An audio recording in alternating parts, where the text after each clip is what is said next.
y amén. Abra su Biblia, hermanos, por favor, en Colosenses, capítulo 1, versículos 3 al 8. Estamos en la serie Cristo es todo y suficiente. Y hoy vamos al segundo sermón principal del texto. Y vamos a leer desde el versículo 3 al 8 del capítulo 1.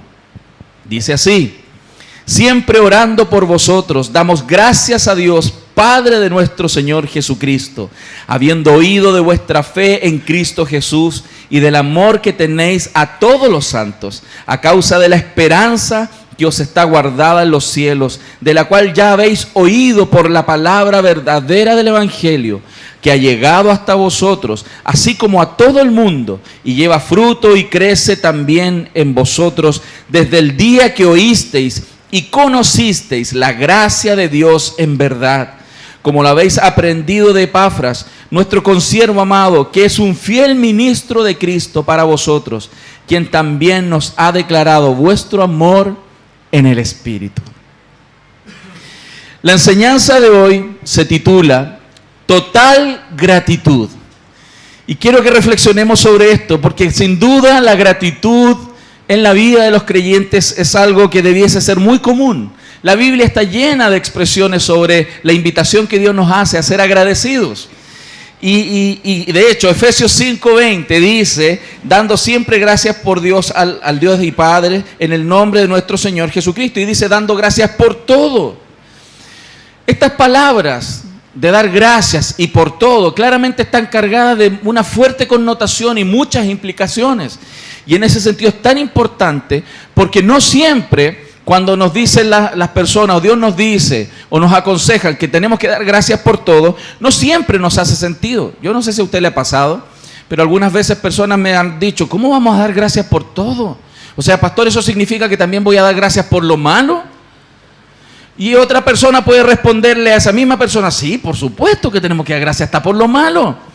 Pero miren, el mensaje de hoy le va a hablar a las dos personas, a los dos tipos de personas, a los que no consideran quizás que hay que dar gracias por todo, porque hay cosas que las evalúan como algo que no es digno de dar gracias, pero también le va a dar gracias a aquellos que creen que hay que dar gracias por todo, porque a lo mejor se van a dar cuenta de cosas que no son agradecidos. Y por eso es tan importante que atendamos hoy día este mensaje. Y el primer punto de la enseñanza del día de hoy va a ser en función de la lectura de este texto que hemos hecho. Y el primero es agradecer por aquellos que tienen vidas inmaduras en Cristo. Vamos a agradecer, y así tenemos que aprender que los creyentes debemos agradecer por aquellos que son inmaduros. Pastor, ¿y eso es así? Claro. De hecho, tenemos mucha dificultad. Nos cuesta mucho agradecer a Dios por creyentes que dicen ser creyentes, pero que tienen problemas en su vida, ya sea en lo que piensan o en lo que hacen. Nos cuesta dar gracias por aquellos creyentes que nosotros vemos que su pensamiento no concuerda con lo que la Biblia enseña. Nos cuesta agradecer por aquellos que no están alineados con la palabra de Dios. Por ejemplo, hay algunos que dicen por ahí, el que me la hace, me la paga. Eso no es bíblico. Eso es anticristiano. O otra persona que dice, ¿qué tiene de malo que yo haga esto o aquello? Mire, yo creo que la Biblia está exagerando un poco. O no, yo creo que la Biblia es un poco retrógrada, antigua. O no, yo he escuchado por ahí, es que la Biblia es machista. Ay, Dios mío, es una ignorancia tremenda, inmadurez enorme, hermano. Todo ese tipo de frases. O no, yo voy a amar solo a los que me aman. Qué impresionante, lo que está mostrando claramente una tremenda inmadurez. Pero la Biblia dice que a aquellos hay que amarlos y dar gracias por ellos. No es algo que normalmente nosotros agradecemos. O sea, alguien podría decir, ¿cómo esta persona puede decir que es cristiana? Tiene tantos años en la iglesia y piensa eso. ¿No son cosas que nos pasan a veces? Y con mayor razón, no damos gracias por aquel tipo de personas. O cuando hacen cosas de manera concreta que no son conforme a las Escrituras. Contrarias, cosas impropias. Con aquellas personas hasta nos enojamos, nos da ira, hermano. No sé si a usted le ha pasado. ¿Cómo este hombre, esta mujer que dice ser cristiano se comporta de esta manera? Nos cuesta agradecer por esas personas. ¿Por qué motivo, hermano? ¿Por qué motivo? Nos cuesta Porque en nuestro corazón hay un tema, aquí hay un tema que tenemos que resolver. Nos cuesta agradecer por aquellas personas que mienten, que roban, que tienen pasiones desordenadas, que pecan cuando hablan, que tienen conectada la mente con la boca así de manera instantánea y dicen lo que se les ocurre. Nos cuesta, nos enoja, hermano, ese tipo de personas. Nos da rabia internamente y Dios tiene que resolver ese tema en nuestro corazón. Es más, eso nos pasa cuando vemos este tipo de cosas. ¿Saben por qué, hermano? Porque a nosotros nos es fácil dar gracias por las cosas que nosotros apreciamos. Por ejemplo, somos agradecidos porque Dios nos da de comer, ¿cierto? ¿Cuántos dan gracias porque tienen un lugarcito donde dormir, una casa, un techito, ¿no? ¿Cuántos dan gracias porque tienen una familia, quizás tiene hijos? ¿Cuántos dan gracias porque hay personas a tu lado que a veces te acompañan? Damos gracias porque son cosas que nosotros apreciamos. Pero lamentablemente no apreciamos ciertas cosas que Dios nos da y que Dios ha dicho que nosotros también tenemos que agradecer. Por eso reafirmo que cuando apreciamos cosas, agradecemos por ellas, pero cuando no tenemos aprecio, por ejemplo, por creyentes inconsistentes, no los apreciamos como Dios quiere que los apreciemos. Y eso tenemos que reflexionar hoy día. Esa razón por la cual tenemos dificultad de dar gracias por las personas es porque no entendemos que Dios los ha hecho parte de nosotros en un proceso de crecimiento, porque Dios tiene un plan de santificación para sus vidas.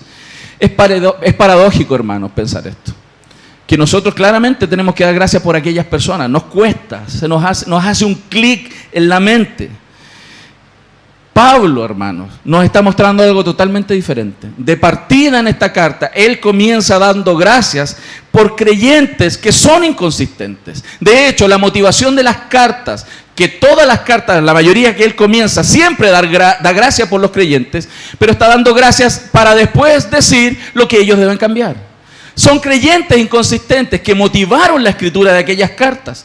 Fíjense, Pablo comienza las cartas con acciones de gracias a Dios por ellos, aunque la principal meta es la amonestación. Entonces, nos parece extraño que Dios nos diga que demos gracias por esas personas. Y hay muchos ejemplos bíblicos. Por ejemplo, Romanos. Él agradece a Dios por la iglesia de los romanos. Y esta iglesia, hermano, tienen problemas claramente entre la relación entre los débiles en la fe y los fuertes en la fe. Los fuertes en la fe critican a los débiles en la fe y los débiles en la fe critican a los fuertes en la fe. Todo el rato. Y Dios le escribe a ellos, pero da gracias por ellos. Y les da un palo, los amonesta. Otro ejemplo, cuando parte a la carta a los Corintios. Esa iglesia, hermano, parte Pablo dando gracias por los Corintios y estaba llena de divisiones, inmoralidades. Es más, tenían todos los dones en manifestación. Dicho sea de paso, el que una persona tenga llena de dones no significa que es madura. La iglesia de Corinto estaba llena de dones, pero eran los más inmaduros de todos lados. Puede estar lleno de dones una persona, pero ser inmadura. Pero así todo, Pablo da gracias por ellos. Cuando parte la carta a los filipenses, Pablo da gracias por ellos, pero ellos tienen problemas de mantener la unidad de la iglesia. Son peleadores. Y Pablo da gracias por ellos. Cuando parte la carta de los primeros tesalonicenses, da gracias por ellos, pero ellos tenían una mirada escapista en la vida. Ellos querían y esperaban la segunda venida y no querían nada con el mundo. Y no cumplían su propósito. Pablo se enoja con ellos, porque no entendían que ellos tienen un propósito en la vida. No están pensando solo en irse de aquí. Los tesalonicenses eran así, pero Pablo da gracias por ellos. Cuando le escribe a Timoteo, hermano, da gracias por la vida de Timoteo, pero le está escribiendo para que no sea un cobarde, hermano. Porque el tipo estaba cobarde, no quería predicar. Le dijo, sé valiente, predica, aunque seas joven, predica. Y lo estaba exhortando por ser un cobarde. Cuando escribe, hermano, a Filemón, le está dando gracias a Dios por Filemón, pero lo está confrontando al mismo tiempo porque él no tenía simpatía por Onésimo, porque Onésimo en el pasado le había robado. ¿Qué quiero decir con esto, hermano? Que debe llamarnos la atención que Pablo agradece por cristianos que no han sido terminados en su trabajo. Y Pablo agradece y le da gracias a Dios por aquellos creyentes que no son producto terminado. Es más, claramente ninguno de nosotros lo es. Pero muchas veces nuestra tendencia no es dar gracias por aquellos creyentes que nosotros vemos que tienen procesos todavía muy largos en su vida y que el trabajo da la impresión que no ha avanzado mucho, hermanos. En ese sentido, los colosenses eran diferentes, no eran, diferentes en eso, a pesar de que ellos tenían cosas para ser destacadas, las cuales Pablo destaca al inicio de esta carta. Los colosenses estaban siendo influenciados por filosofías, por religiones, por modos de pensar que eran ajenos a la verdad de Cristo. Ellos, hermanos, no creían que Cristo era suficiente. Hermanos, si yo le dijera a usted, hermano, tal persona no cree que Cristo es suficiente para su vida, ¿qué me diría usted? ¿Pero cómo? ¿Cómo es posible que Cristo no sea suficiente para esa persona? Bueno, los colosenses eran así. Y Pablo da gracias por ellos. Da gracias al Señor por aquellos creyentes. Sería absurdo que un creyente no creyera que Cristo es suficiente para su vida. Es absurdo. Pero pasa. Y nosotros tenemos que dar gracias a Dios por ellos. Dar gracias por aquellos cristianos que no han crecido como debiesen crecer. Porque ellos están en un proceso de crecimiento, de santificación, como todos nosotros. Estos hermanos de Colosenses tenían varias cosas para ser confrontadas. Primero, creían que Cristo era una realidad espiritual entre Dios y la humanidad, como una especie de demiurgo, como creían los griegos, una entidad entre Dios y los hombres. No era Dios. Cristo no era Dios, con toda la plenitud de la deidad, lo cual claramente es un absurdo, imagínense. Después, además, creían que era necesario incorporar a su espiritualidad costumbres del judaísmo como calendarios a seguir o reglas alimentarias. Ellos trataban de incorporar a su credo costumbres que traían del judaísmo.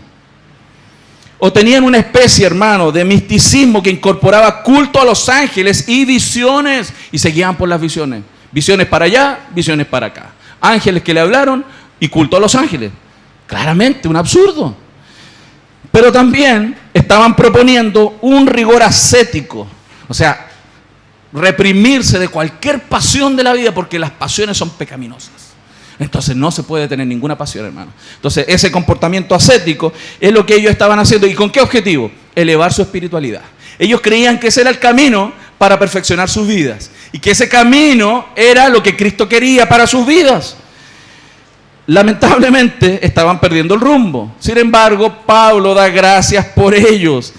El líder espiritual de esa iglesia, quien era Epafras, por el amor que tenía a Dios y a la iglesia, fue a donde Pablo a contarle lo que le estaba pasando a esta iglesia. Pero ¿saben qué? Hay algo hermoso también. Además que Epafras fue a contarle los problemas que la iglesia tenía, Epafras también contó las cosas buenas que estaban pasando. Y con esto quiero decirles que a veces eso perdemos de perspectiva. Que cuando Dios llega a una vida, no solamente hay cosas malas, sino también hay cosas buenas que están pasando en esas personas. Hay procesos en la vida de la gente, hay avance en la vida de la gente, porque Dios está haciendo un plan que comenzó un día en su corazón y lo va a perfeccionar hasta el día de Jesucristo, y por lo cual tenemos que dar gracias. Fíjense que Pablo oyó de los colosenses, oyó también buenas noticias. Fíjense lo que dice el verso 4, habiendo oído de vuestra fe en Cristo Jesús y del amor que tenéis a todos los santos. Qué maravillosa descripción de una iglesia, que dice que le llegó el cuento a Epafras que esta iglesia era una iglesia de fe, que creía en las palabras de Dios, pero al mismo tiempo era una iglesia llena de ¿qué? De amor por algunas personas. No, por todos los santos. Fíjense, eso ¿cómo lo supo Pablo? Porque se lo contaron. Era digno de ser contado. Y como lo habéis aprendido de Epafras, nuestro consiervo amado, que es un fiel ministro de Cristo para vosotros, quien también nos ha declarado vuestro amor en el Espíritu. Aquella iglesia también fue destacada en ciertas áreas de su vida. Lo que aquí vemos, hermanos, en la palabra, que antes de cualquier reprensión en amor que Pablo hacía, Pablo agradece. Antes de reprender a las personas, Pablo agradece por ellos, porque él tiene una convicción muy profunda en su corazón, una convicción tan profunda que le lleva a agradecer a Dios por esos creyentes inmaduros. ¿Cuál es esa convicción? Filipenses 1:6 lo muestra. Estando persuadido de esto, ¿quién? Pablo, que el que comenzó en vosotros la buena obra, la perfeccionará hasta el día de Jesucristo. Entonces, si hay algo que podemos aprender como primer elemento de ser agradecidos como creyentes, es que debemos agradecer por la obra de Dios en la vida de nuestros hermanos. aunque esto está lejos del ideal cristiano. ¿Lo estamos viendo, mi familia? Generalmente damos gracias por lo que apreciamos, pero no damos gracias por aquellos que están en trabajo, que están en un proceso, y quizás es un proceso largo. Pero damos gracias al Señor, porque eso nos lleva a entender de que comprendemos profundamente lo que es la iglesia, lo que es el cuerpo de Cristo. Por eso aprendemos a alegrarnos, hermanos, con el cuerpo, pero también a sufrir con el cuerpo. Porque el cuerpo y nosotros somos uno. Somos parte del cuerpo de Cristo. Entonces, ese es el primer punto, hermanos, que el apóstol Pablo comienza como gratitud en su corazón hacia Dios. Y le da gracias a Dios. No le da gracias a la iglesia. Le da gracias a Dios. ¿Por qué? Porque Dios está haciendo eso en esa iglesia. No es un fruto mismo de que ellos son así porque nacieron así. Hoy que son buenos los colosenses. No, Dios lo está haciendo en ellos. Y le da gracias a Dios por ellos. Y el segundo punto, hermanos, es agradecer por el evangelio que produce las grandes virtudes en los creyentes, que son fe, amor y esperanza. Estas virtudes son cardinales en la vida de los creyentes. Colosenses 1:4 dice, habiendo oído de vuestra fe en Cristo Jesús y del amor que tenéis a todos los santos, a causa de la esperanza que os está guardada en los cielos, de la cual ya habéis oído por la palabra verdadera del evangelio. Hermano, estas tres palabras, fe, amor y esperanza, deben ser entendidas como el resumen de la vida cristiana. Si usted puede sintetizar lo que es la vida cristiana, es fe, amor y esperanza. Y usted se va a dar cuenta que Pedro y Pablo citan esta triada muchas veces en sus cartas, porque eso sintetiza las virtudes que debe tener un creyente, hermano.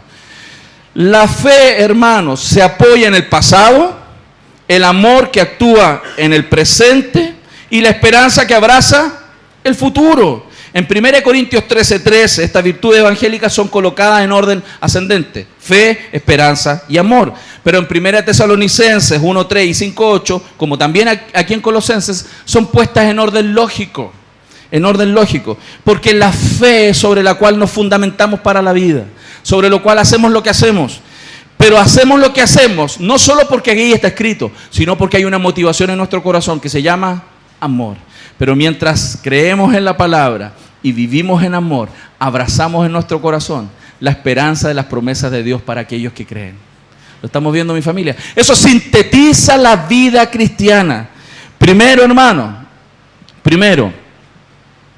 ahí están los textos. Primero, se nos muestra que Colosenses estaba desarrollando la parte teórica, que sería la fe, pero también estaba desarrollando la parte práctica, que sería el amor, ¿ok? Hay creyentes, hermanos, que son celosos de la doctrina. No, los pastores, lo más importante es lo que la Biblia dice. Les da lo mismo el amor, pero se lo tienen que decir a la gente. Le tiran palos porque la doctrina es lo importante. No es lo importante, no es tan importante el amor, sino que la gente tenga claro lo que tiene que escuchar. Pero otra gente se preocupa no tanto de la doctrina, ni leen la Biblia, pero les importa el amor. ¿Sí o no? ¿Han visto gente así? Es que lo más importante es cómo me trata mi esposo, no lo que me está diciendo. Y al otro le importa lo que tiene que escuchar ella, pero no le importa el amor. ¿Han visto esos casos? Toda coincidencia es intencional.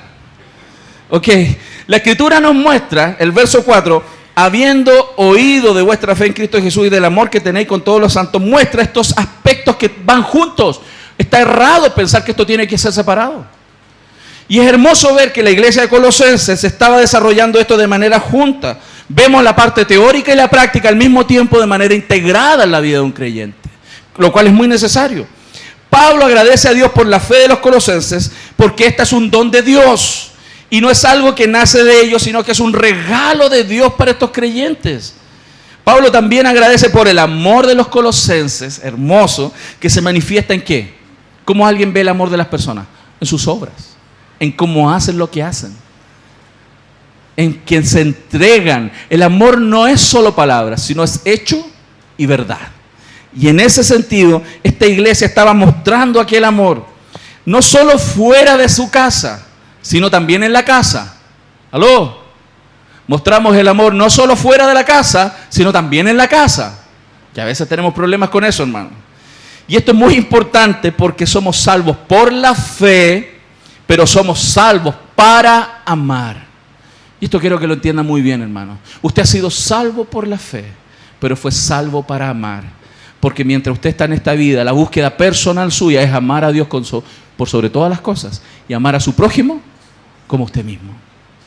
Si usted fue salvo por la fe, tiene un propósito: amar en esta vida a toda persona creada a la imagen de Dios, pero por sobre todas las cosas, amar a su Dios con todo su corazón, con toda su alma y con toda su mente y todas sus fuerzas. ¿Estamos viendo, mi familia? Entonces podemos agradecer por los creyentes inmaduros, amén. Podemos agradecer también por estos frutos que son cardinales en la vida cristiana, porque la fe sola no es suficiente. El amor solo no es suficiente. Y la fe sola y el amor sin esperanza tampoco es suficiente. El cristiano debe vivir en fe, en esperanza y en amor. Por eso, aquella vida de fe, de amor y esperanza debe estar, hermanos, fundamentada en las promesas de Dios. Si usted se fija, los colosenses no estaban teniendo fe y amor en base a los bienes que ellos recibían aquí en el mundo. ¿A qué me refiero? Ellos no creían en Dios porque día a día Dios se le manifestaba en milagros. Ellos no estaban creyendo porque cada día veían milagros de Dios. O ellos no estaban amando a otros porque los demás eran amorosos con ellos. O sea, ellos no fundamentaban su vida en las cosas que ellos tenían, en los bienes que recibieron, como un milagro de Dios o que una persona le ame. ¿En qué fundamentaban ellos su fe y amor? En la esperanza que ellos tenían, en aquella esperanza. Hay algunos creyentes, hermanos, que viven buscando milagros. Y ellos creen en Dios si Dios les responde. Si Dios no les responde, no creen. Tremendo. Pero hay otros que dan amor a las personas solo si les aman. Si no les aman, no aman. Y eso es tremendo, hermano. O sea, dosifican su amor. Eso es inmadurez cristiana. Eso es total inmadurez. Y Pablo está viendo que los colosenses, por la gracia de Dios, estaban viviendo en aquellas tres frutos cardinales de la vida cristiana: fe, amor y esperanza. Pero dice claro que eso estaba, hermanos, eso estaba ahí fundamentado por el hecho de que ellos tenían esperanza en las cosas que están guardadas en los cielos. ¿Saben, hermano? La fe es respecto a lo que creemos. El amor es respecto a nuestra práctica y la esperanza es respecto a lo que Dios tiene reservado para nosotros por medio de Cristo. Por eso quiero centrarme en el punto de esperanza ahora. No es una esperanza un pensamiento positivo. Aquí la Biblia, cuando habla de esperanza, no es ese pensamiento positivo, que es una expectativa vacía. ¿Ah? ¿No han escuchado a esas personas que dicen, no, la esperanza es lo último que se pierde?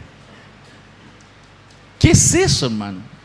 La esperanza es lo último que se pierde. Ese pensamiento es muy pobre, hermano. No es bíblico. Nosotros no tenemos esa idea vacía de esperanza. Es como estar parado en la esquina donde no pasan micro y yo tengo la esperanza que aquí va a pasar el Transantiago, hermano. No, es una esperanza vacía. Si ahí no pasa el Transantiago, hermano. Nuestra esperanza no es solamente pensamiento positivo y esperanza vacía. Nuestra esperanza está fundamentada en las promesas claras que Dios ha revelado en su palabra. Y en base a eso yo vivo y me muevo. Y esa esperanza que me dice que yo debo creer en su palabra es lo que me lleva a hacer las obras de fe. Y esa palabra, esa misma palabra que me dice que yo debo amar porque he sido amado grandemente en mi vida, a pesar de mis pecados, es que eso me mueve a amar a las personas que tengo a mi lado. ¿Lo estamos viendo, mi familia? Por eso es tan importante ser agradecidos, ser agradecidos. Ahora, nuestra esperanza está fundamentada en las promesas, incluso claramente en promesas que vendrán, en cosas que se cumplirán.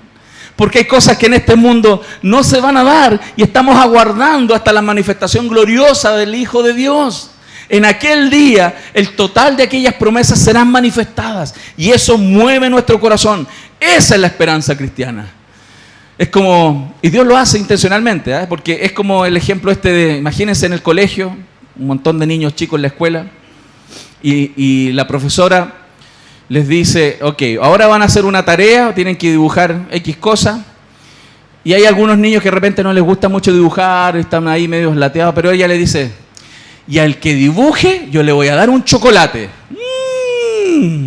Hasta el más flojo se pone a dibujar, ¿sí o no? Al más lateado ahí se pone a dibujar, ¿por qué? Por el premio, y Dios lo hace.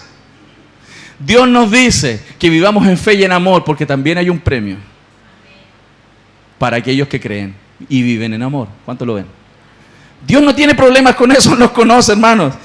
Esa convicción viene a entender que estamos de paso, que estamos en un reino claramente que es transitorio, esperando un reino venidero, y en la perspectiva correcta, la motivación para la fe y el amor son aquellas esperanzas que tenemos, de aquella vida que tenemos escondida en Cristo Jesús. Y reservada allá arriba, como dice Colosenses, reservada allá arriba en los cielos. O sea, no vamos a vivir en fe porque Dios nos tenga que testimoniar cada día que Él es real. Ni tampoco vamos a amar porque la gente nos ame, sino simplemente como respuesta a la esperanza que tenemos como hijos del Señor. Esto, hermanos, ahí está, es porque sabemos y entendemos lo que dice ahí la Escritura en Hebreos. Dice, pero sin fe es imposible agradar a Dios. Porque es necesario que el que se acerca a Dios crea que le hay, ¿y qué? Y es galardonador de los que le buscan. Dios premia a aquellos que buscan a Él, que le buscan, que creen a sus palabras. Él premia a quienes creen en Él y viven en fe conforme a sus palabras y obedecen las Escrituras y aman a su prójimo. Dios premia, los galardona. Dios no es un Dios malulo, malo, egoísta, es generoso. ¿Cuántos quieren premios del Señor? Y esto da la impresión que quizás nos suena eso, siembra, haz pacto con Dios y el Señor te va a preparar. No estamos hablando de esa estupidez que dicen por ahí algunos predicadores. Aquí estamos hablando de cosas claras que el Señor ha dicho y que deben mover el corazón de los creyentes cada día a vivir en fe y vivir en amor, por medio de aquella esperanza, de aquellos premios que están aguardados allá arriba en el cielo. Si ustedes se fijan entonces, hay mucho por qué agradecer. Dar gracias a Dios cuando en nuestra iglesia se esté viviendo fe, esperanza y amor. Porque si en nuestra iglesia podemos vivir fe y esperanza y amor, eso es digno de ser agradecidos. Si podemos ver que hay gente que está creyendo, si podemos ver que hay personas que se están amando, si podemos ver que a pesar de las dificultades de enfrentar la vida, la gente tiene esperanza por las promesas de Dios, eso es la iglesia. Y tenemos que dar gracias por eso. Lo estamos viendo mi familia. Y tercer punto, entender y agradecer por la obra del Evangelio en nuestras vidas. También tenemos que agradecer por eso. También tenemos que dar gracias porque el Evangelio es lo que ha permitido que nosotros estemos donde estemos. Miren lo que dice el verso 5. No, lo tiene en su Biblia. Verso 5. A causa de la esperanza que os está guardada en los cielos, de la cual ya habéis oído por la palabra verdadera del Evangelio, que ha llegado hasta vosotros así como a todo el mundo, y lleva fruto, y crece también en vosotros, desde el día que oísteis y conocisteis la gracia de Dios en verdad. El Evangelio, hermanos, nos ha hecho ser lo que ahora somos. La llegada de Dios a nuestra vida nos ha hecho ser lo que hoy día somos. Y es importante esto, que Pablo da gracias a Dios por esto. Pablo no está buscando subirles el autoestima a los colosenses. Pablo no está persiguiendo que ellos digan, Filipenses, cachen cómo somos. Corintios, aprendan. No está buscando eso. Pablo no está pensando en subirles el ego a los colosenses. ¿Por qué motivo? Porque no es fruto de ellos. Es fruto de Dios en sus vidas. Y si nosotros hoy día podemos ver fe en nuestra iglesia, si nosotros podemos ver amor en nuestra iglesia, si nosotros podemos ver esperanza en nuestra iglesia, es porque el Evangelio está haciendo algo en nuestro corazón. Es porque Dios está haciendo algo en nuestro corazón. Por eso, si vemos una campaña de alimentos y que la iglesia responde a esa campaña de alimentos, tremendo, y en un día completamos la campaña y decimos, wow, que nos pasamos. No, es el Evangelio que está obrando en el corazón de cada uno de nosotros. y por lo cual hay que agradecer. Hay que agradecer a Dios por ese evangelio poderoso que está obrando en aquellos creyentes que han nacido de nuevo. Este es el mismo evangelio que se está dando en todo el mundo, como dice ahí Colosenses. Y nosotros lo vemos hoy día. Ese evangelio no solo está obrando en esta iglesia, está obrando en cada iglesia donde el nombre de Cristo es invocado. Y tenemos que dar gracias por todas las iglesias, aunque tenemos diferencias con ellos, aunque a lo mejor en aspectos doctrinales no pensamos igual, en aspectos de culto no nos movemos igual, en ejercicio de las disciplinas bíblicas tampoco necesariamente somos idénticos. Pero damos gracias a Dios porque ese mismo evangelio que estamos viendo aquí se está moviendo en esos lugares, sean de la denominación que sea, cristiana.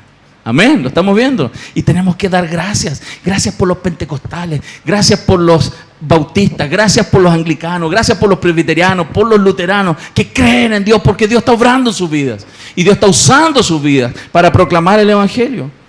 Ese mismo evangelio trae gente a esta iglesia.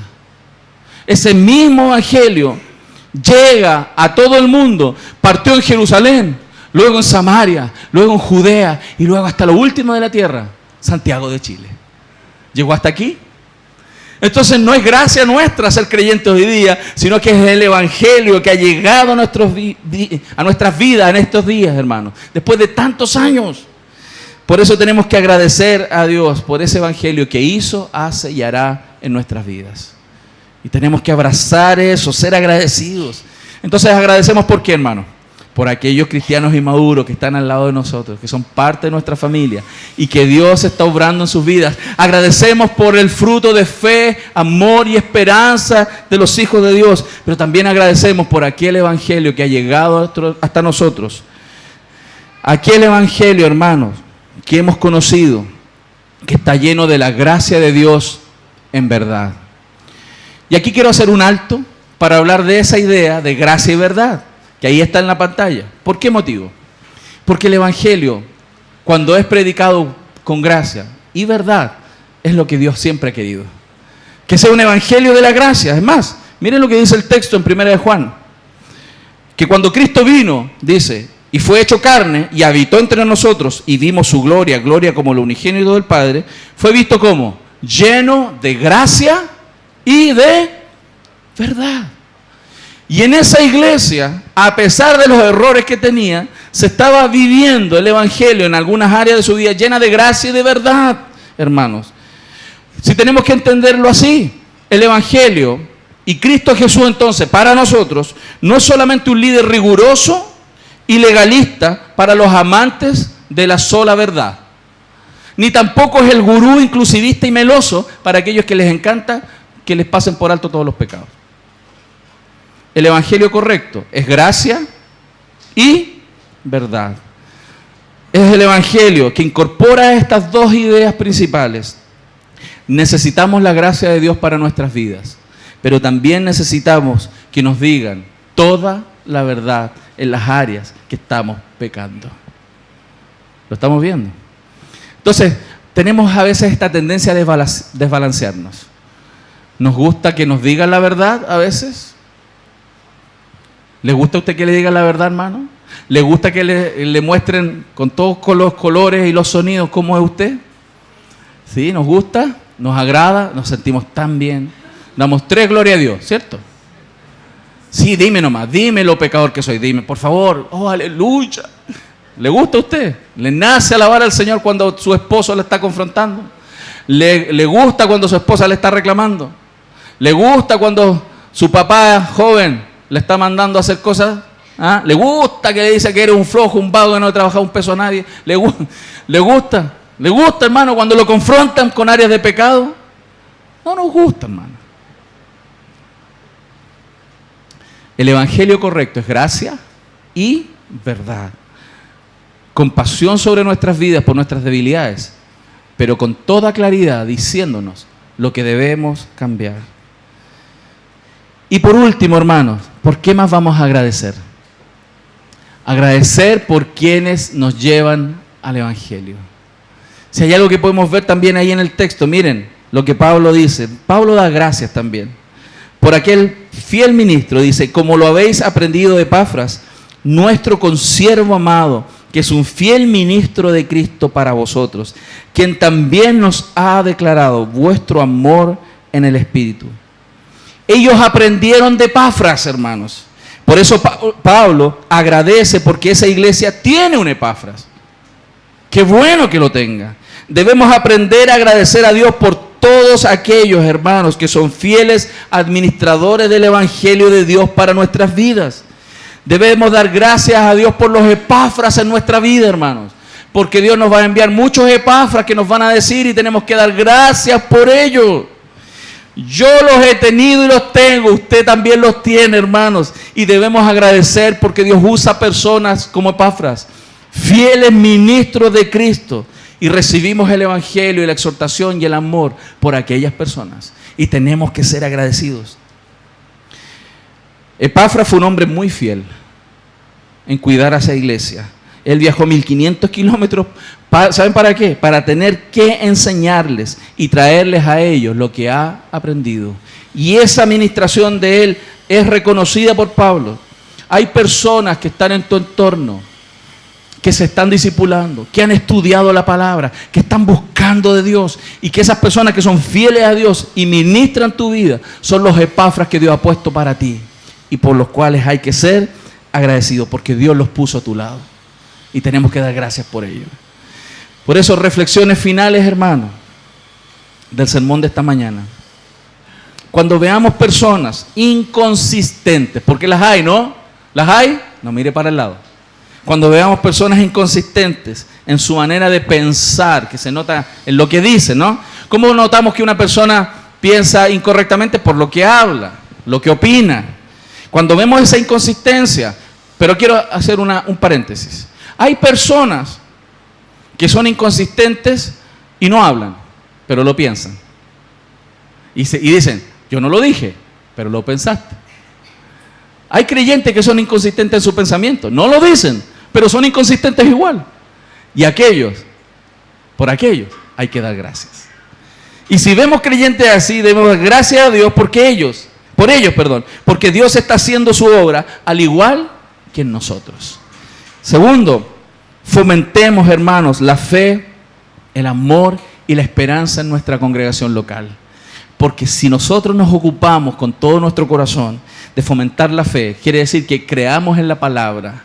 Si fomentamos eso, si estamos enseñando la palabra, si estamos discipulando a personas, si estamos siempre en reuniones, cuando hay que tener opinión, ponemos la palabra en el centro para que las personas vean y crean lo que Dios dice. Si al mismo tiempo estamos viviendo en amor, sirviéndonos mutuamente, socorriéndonos mutuamente, viviendo como Dios quiere la vida cristiana, y al mismo tiempo estamos abrazando juntos la esperanza gloriosa y decimos, sí Señor, ven pronto.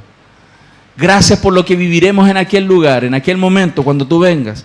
La iglesia va a crecer sana, hermanos, sana. También agradezcamos por esa obra que comenzó y que se perfecciona hasta que el Señor venga. De gracias por el que tiene al lado. Porque a pesar de que el que tiene al lado es imperfecto, como también usted lo es, podemos dar gracias por ellos, porque son parte de nuestra familia. Damos gracias a Dios. ¿Cuántos dan gracias a Dios por ese rollito regalón? Algunos no han aprendido, pero que gozo le causó todo lo que se comió, ¿cierto? Que gozo le causó, ¿cierto? Amén. Y después no da gracias por la grasa. ¿Ah? Si usted lo disfrutó y damos gracias a Dios. Claro, no está bien estar tan gordito, ¿no? Ok, pero podemos agradecer porque Dios comenzó una obra en nosotros, hermanos. Y por último, demos gracias por todos quienes nos enseñan y discipulan. Demos gracias por eso. Son lo que Dios ha dispuesto para formar nuestros corazones. Y si Dios lo puso en nuestras vidas, es porque lo necesitamos. ¿Cuántos dicen amén? ¿Qué tal si le damos un aplauso al Señor por su palabra?